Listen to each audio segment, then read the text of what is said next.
Hi guys, my name is Sarah Vilt. I am in the MSDI program at Eastern Illinois University, and I'm here to talk to you about the Charismatic Leadership Theory. I hope you enjoy. The outline of this PowerPoint will be the following: key terms and definitions, the history, examples of charismatic leaders, characteristics, behaviors, and effects, advantages and disadvantages, the benefits, and some different theories that I found interesting and beneficial to this presentation. In understanding the charismatic leadership theory, I think it's very important to understand two key term definitions. The first one would be charisma. The Greeks used this term as meaning as a gift, but it has frequently been used in politics and religion to show legitimacy to power. The second key term would be charismatic. This is exercising a compelling charm which inspires devotion to others. I believe knowing these two key term definitions and understanding them will help you lay the ground rule for the charismatic leadership theory. What is charismatic leadership?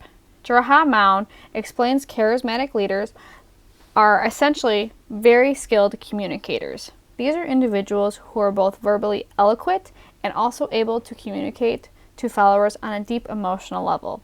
They are able to articulate a compelling or captivating vision and are able to arouse strong emotions in followers. Essentially, when I think of what a charismatic leadership is, I think of it as somebody who has a strong voice and is able to tell the people what they want to hear, for maybe some people who don't have truly a voice to speak up for themselves. In trying to understand the history of the charismatic leadership theory, this was found in the 20th century by German socialist Max Weber. He introduced the formerly religious concept of charisma to the study of leadership in organizations. Coordination in organizations required authority, either rational legal, traditional, or charismatic. This became of interest in sociological studies of the social and political movements as well as the psychoanalysis and interpretation of historical leaders.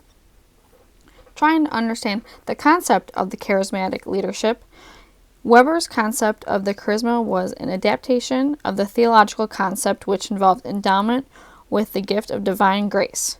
He applied this concept of charisma to explain the development and maintenance of complex organizations in which the gift of extraordinariness as a person has now bestowed by colleagues instead of God. In Max Weber's theory of charismatic leadership, he suggested that charismatic leaders acted in unique ways that had specific charismatic effects on their followers. For the personality characteristics of the charismatic leaders included being dominant, having a strong desire to influence others, being self-confident, and having a strong sense of one's own moral values. In addition to displaying different personality characteristics, charismatic leaderships also demonstrate specific types of behaviors. There are many different behaviors that charismatic leaders need to follow. For example, the first one would be they are strong role models for their beliefs and values they want their followers to adopt.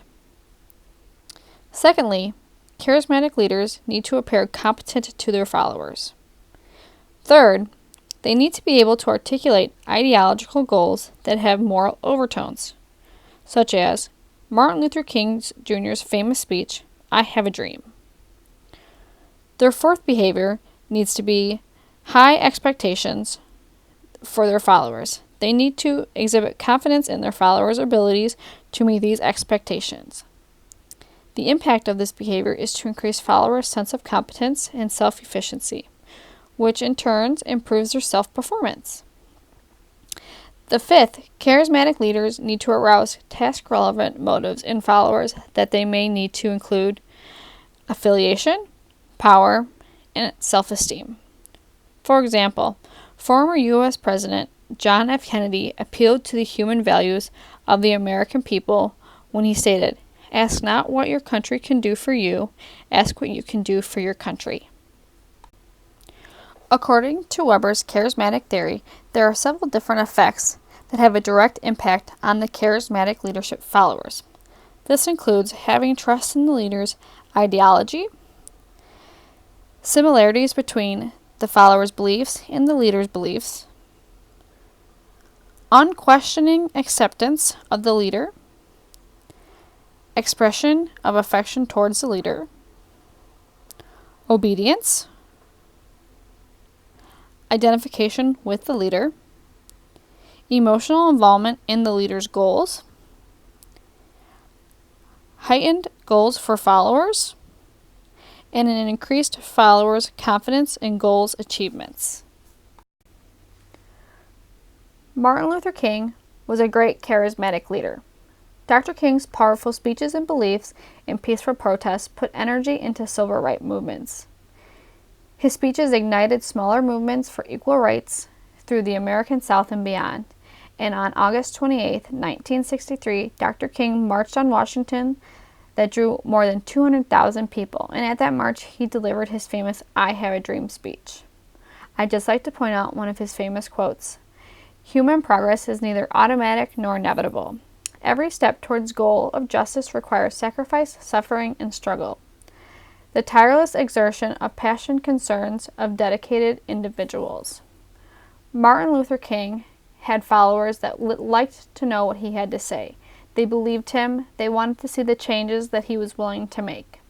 Martin Luther King showed great characteristics such as being passionate as well as being dominant, and he had a desire to influence others. And I think that's why Martin Luther King was a great charismatic leader. Mother Teresa is also known as a great charismatic leader. In 1946, Mother Teresa abandoned teaching to follow what she had considered her calling. This was the founding of the Missionaries of Charity to Live.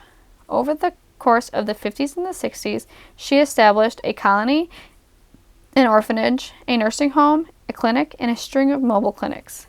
In 1971, she traveled to New York to open her very first U.S.-based house for charity. And in 1985, she spoke at the 40th anniversary of the United Nations General Assembly. By the time of her death, the Missionary of Charities numbered over 4,000 sisters with 610 foundations in 123 countries. She was inspiring, dominant, she desired to influence others, she was self-confident, and she had strong moral values. This made her a great charismatic leader. And I just would like to point out another famous quote from her. Let us always meet each other with a smile, for a smile is the beginning of love. Her behaviors also were strong role models, as well as showing competency and expressing confidence. These were all great behaviors and characteristics to be a great charismatic leader. Ending on more of a positive note, I'd like to talk about Ronald Reagan. In the beginning, he was giving motivational talks to businesses and moved to the national stage in 1964. He ran for president beginning in 1968 and won in 1980. President Reagan was able to articulate his political vision in ways that appealed to his followers. His followers trusted him. They unquestioned his acceptance. They had affection towards him. They were obedient. They had emotional involvement, and they also had increased confidence. Some behaviors that Ronald Reagan had was he was a strong role model, he showed competence, he articulated his goals, and expressed a confidence. His personality characteristics showed that he was dominant, he was desired to influence, he had self-confidence, and he had strong moral values. And with all that being said, a quote from him states, "We can't help everyone, but everyone can help someone." And I truly feel that Ronald Reagan had a great charismatic leadership, and he was able to really influence his followers, thus making him a great leader. Switching topics, I like to talk about the advantages. There are many different advantages to a leadership style. Charismatic leaders are often a catalyst for social change, kind of like how I talked about Martin Luther King, Mother Teresa, Adolf Hitler, and Ronald Reagan. However, charismatic leaders are not fit for organizations that depend on a rigid structure. So some advantages would be charismatic leaders inspire people to work together for a common cause. For Martin Luther King, his common cause was the I Have a Dream speech. Another advantage would be organizations are committed to a central mission. Mother Teresa's mission was to get health around the world and help others. Another advantage would be management prioritizes learning from mistakes in efforts to succeed in their mission. And the last advantage would be charismatic-led companies tend to be cohesive because of their workers have a clear purpose. Kind of like Adolf Hitler. He had a clear purpose, which then had his followers have a clear purpose as well. Unfortunately, with some advantages, there comes disadvantages. The first disadvantage would be leaders may develop tunnel vision or arrogance, undoing their previous good deed.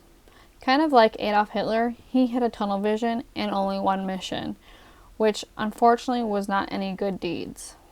The second would be organizations can become dependent on their charismatic leaders and may suffer if he or she retires, leaves the company, or suddenly dies.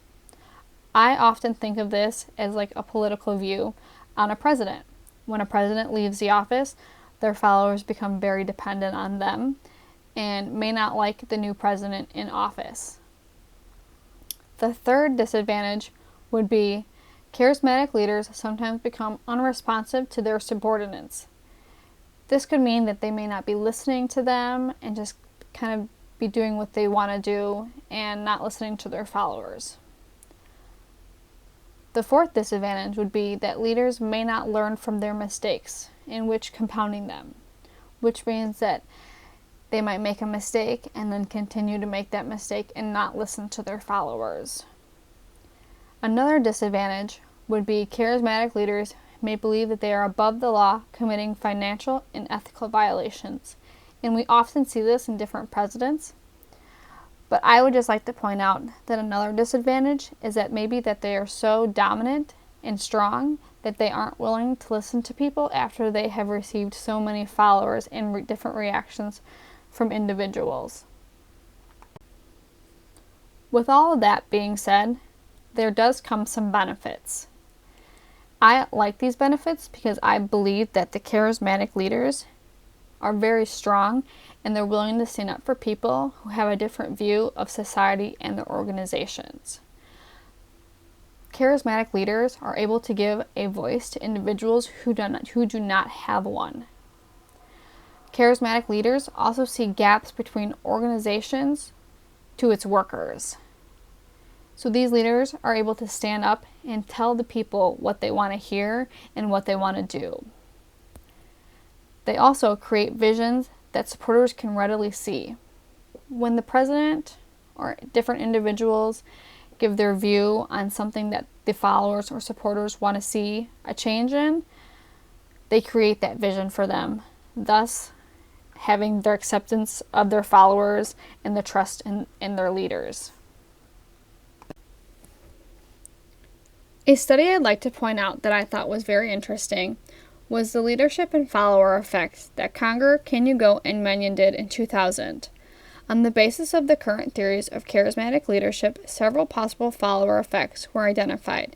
It was hypothesized that followers of charismatic leaders could be distinguished by their greater reverence, trust, and satisfaction with their leader by the heightened sense of collective identity, perceived group task performance, and feelings of empowerment.